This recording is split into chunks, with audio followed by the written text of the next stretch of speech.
Hi, Trevor here, reflecting on life through music. Thank you for stopping by.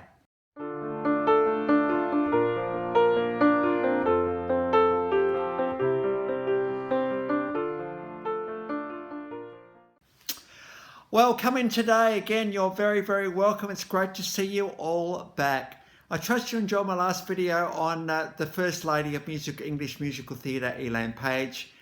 Looked at some of her iconic roles, including songs such as Don't Cry For Me, Argentina, and Memory. And through Memory, we looked at how important they are. So I trust you found that one encouraging. Well, we're going from there to the First Lady of Song and the undisputed Queen of Jazz. This story started in 1917 in Newport News in Virginia, and right from the third grade she was performing to her classmates in recess and lunchtime. Who we're talking about? Absolute jazz powerhouse legend Ella Fitzgerald. Ella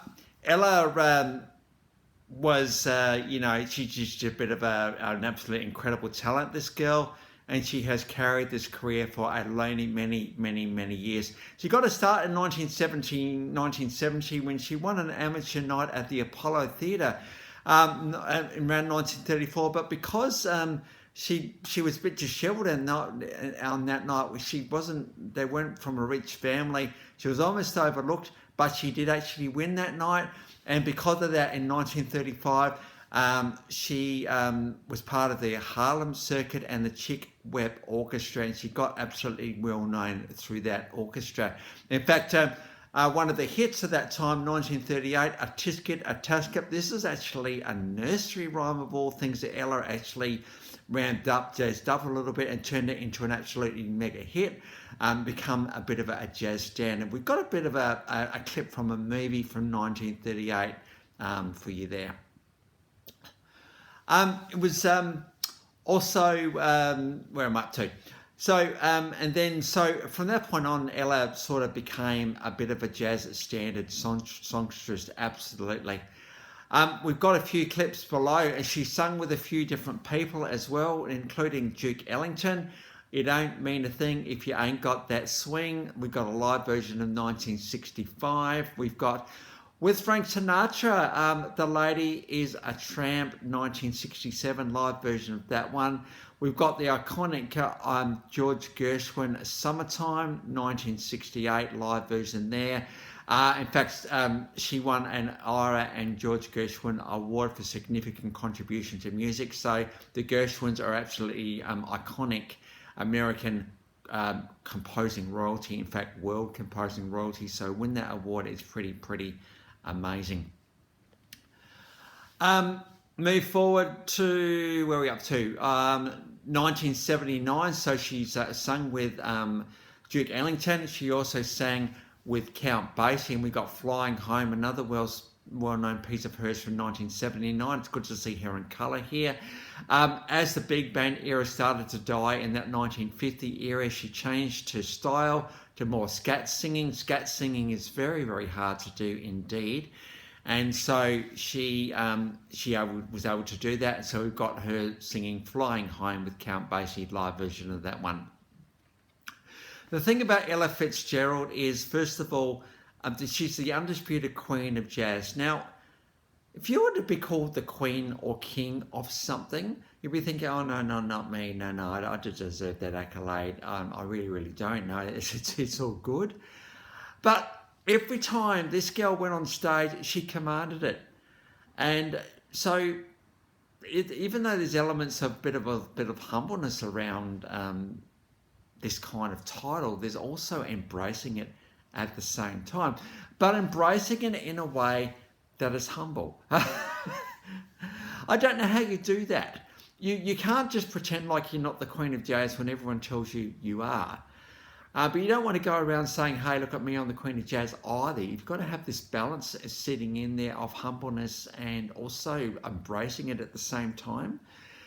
And, when you have that bit of mindset around you, you tend to step things up a little bit, and you become an even greater singer than you already were by embracing who you are. How often do we kind of look at perhaps an amazing version of our things, and we shy away from it thinking, no, that's not me, and then we don't ever embrace it and realize that actually that's who we were made to be, because we're just a bit humble there, aren't we? But sometimes we need to embrace these characters that we've got, otherwise we never really learn who we are. If Ella Fitzgerald had not embraced that character, she wouldn't have been anywhere near as influential as she is today, because that reason. First Lady of Song, the First Lady of Song. You know, that's a pretty amazing thing to be able to, I suppose, remember and think about with fondness, is that title. You know, I wonder when we look at these quizzes we do, perhaps it's a personality quiz, and you know, it's working out whether an introvert or an extrovert. And we've been thinking with all the other quizzes we've been being introvert. And we know by the way the questions are, and we ask them a few times, we're going to be a little bit more on the, I suppose, the subtler parts of those answers, and we're going to do it because we don't want to be an extrovert, do we? Well, who knows? We might actually be that. Are we really honest with ourselves about our potential and our capabilities? I think this is where we're going today. We absolutely have to be. At some point, we've got to stand up and say, hey, I can do this thing really well. And because of that, we do it even better. This is the legacy of Ella Fitzgerald today. She absolutely has nailed what has been an incredible career. Between 1950 and 1989, 58 studio albums. She is part of the Smithsonian Archives. There's been many tribute albums for Ella Fitzgerald. The Newport News actually named a theatre the Ella Fitzgerald Theatre. 2007, she received a postage stamp in her honour. She's received honorary doctorates from both Yale and Harvard University. So there we go. She's been acknowledged in the Kennedy Center. She received the National Medal of Arts, and she received 13 Grammy Awards, including a Lifetime Achievement Award. And so, you know, when you're doing what you love, and you're flying and absolutely nailing it, this is what tends to happen. The world responds to you in an absolutely beautiful way. And the great thing about Ella Fitzgerald is not only her career, but also the legacy is left. Many people have sort of named Ella as a major influence in their career. If it wasn't for Ella, many people wouldn't have got the starts that they've got. Because you need people such as someone as significant as this person to just pave the way for many afterwards, which is the legacy that she has left. So it's great to give this girl a bit of a tribute today. Absolutely. And so if you have come back for another one, or this is your first time to Life Reflections for Music, it's great to see everybody here, or coming back for the first time, or the rest of it, coming here for the first time, I should say. It's great to see everybody here. So those links to those 1, 2, 3, 4, 5 clips are in the description below, and I've also included my last video from Elaine Paige. So if you want to recap on her, feel free. And as always, great for you to hang around to the end. Well, that's it for today. Now, I can't remember who I was going to go on next time. I normally write the name on my notes here, but I haven't.